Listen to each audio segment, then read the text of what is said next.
Video ini isinya flexing karena di tahun 2025 aku bareng teman-temanku berhasil ngedapetin funding sebanyak 200 juta untuk project yang kami tangani.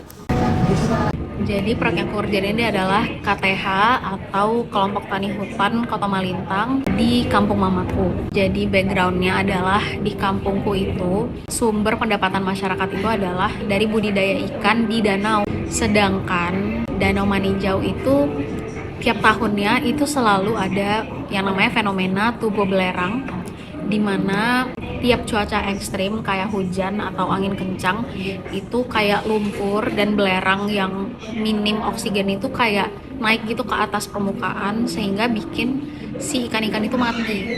Dan kerugiannya ini bisa sampai bertonton ikan gitu loh. Jadi kayak ya tiap cuaca ekstrim itu pendapatan masyarakat jadi nggak stabil. Dari situ adalah keinginan dari masyarakat untuk nyari alternatif supaya nggak bergantung terus sama ikan, supaya mereka bisa punya sumber pendapatan lain yang lebih sustain gitu.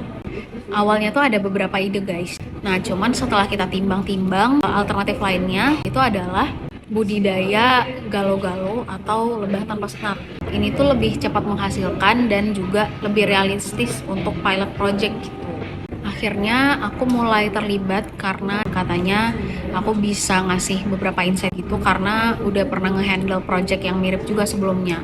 Jadi akhirnya aku bantuin lah untuk bikin proposal itu, dan aku ajak juga 3 orang temenku untuk nge-translate ide dari masyarakat jadi proposal yang of course lebih structured, lebih data driven, dan juga sesuai dengan standar investasi dari PLN.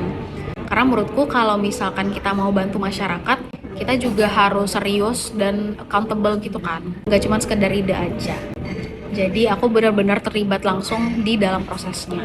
Selain itu, aku juga bantu mereka buat melihat bahwa hutan ini sebenarnya punya potensi jangka panjang. Jadi akhirnya kita mau manfaatin lah si lahan dari hutan ini supaya ini tuh nggak cuma jadi solusi sementara, tapi juga bisa jadi sumber pendapatan yang lebih sustainable untuk kedepannya.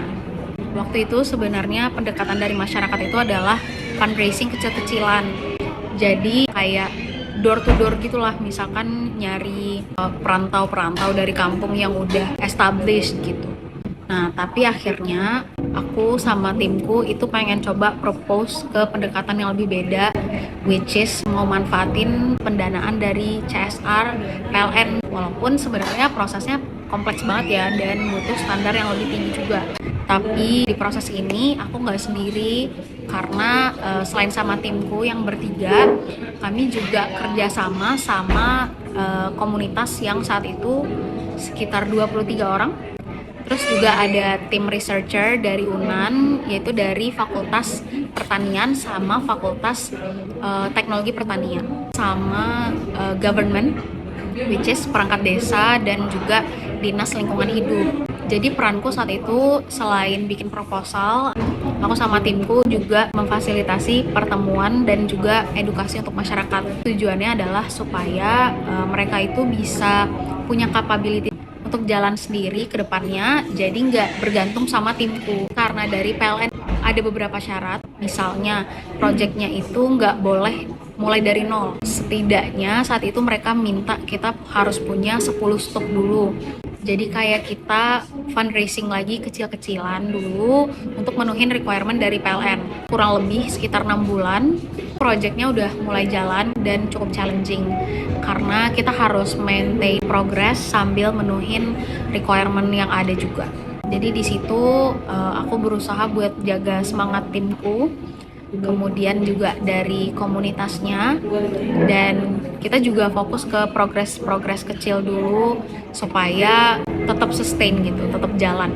Akhirnya setelah proposalnya selesai dan requirementnya terpenuhi, alhamdulillah project ini berhasil ngedapetin pendanaan dari CSR PLN itu sebesar 200 juta di bulan Oktober tahun 2025. Buat aku ini bukan cuma tentang dapat funding, tapi tentang gimana kita bisa memberdayakan orang lain, terus caranya membangun kepercayaan dan juga menciptakan dampak bersama. Ya kurang lebih kayak gitu dari aku. Terima kasih.